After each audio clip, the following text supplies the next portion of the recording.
warahmatullahi wabarakatuh. Raja Abraha geus nyieun surat paksaan pikeun asup agama Nasrani ka saantero tanah Arab, nepi ka eta beja teh ka emper-emper ka Mekkah. Salah sahijina ka golongan ahlu nasi. Ahlu nasi sorangan boga harti nyaeta ngalambatkeun hiji perkara. Ahlu nasi teh mangrupakeun hiji jujuluk pikeun jalma-jalma anu palalinter dina mangsa harita tapi boga pagawean goreng, nyaeta osok nuker-nuker ngaran bulan. Sahubungan ejeung kabiasaan perang antar suku di negeri Arab. Kusabab ti baheula oge Allah geus ngalarang perang dina 4 bulan anu disucikeun. Nya di dinya ahlu nasi nuker-nuker bulan supaya maranehanana tetep boga bekal pikeun ngeusian hirupna ku jalan merangan suku-suku anu lain. Allah Subhanahu wa ta'ala netelakeun dina Al-Qur'an surat At-Taubah surat ka-8 37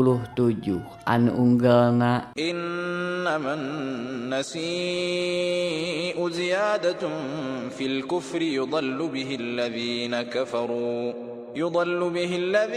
kafaru yuhillunahu 'aman wa yuharrimunahu 'aman liyuwati'u 'iddata ma harrama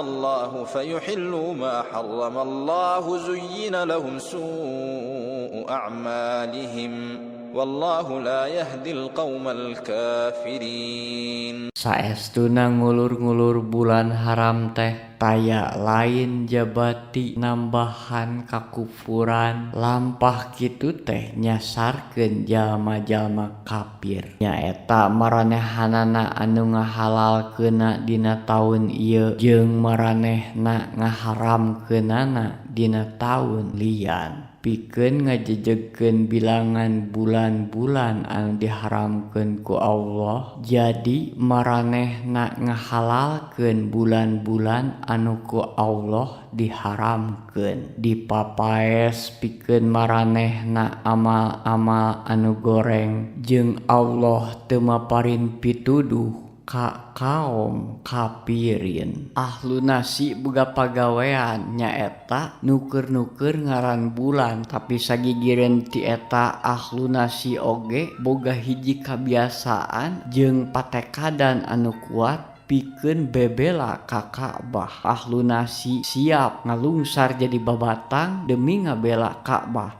Saupamana Ka'bah aya anu nyisi kudi nyapuguh sanarimana surat paksaan ti negeri Yaman anu dikirimkeun ku Raja Abraha. Teu kira-kira ahlu nasi ngarasa ambek ka Raja Abraha. Pamustunganana ahlu nasi ngajurungan hiji utusan pikeun datang ka Yaman mermanakeun eta perkara.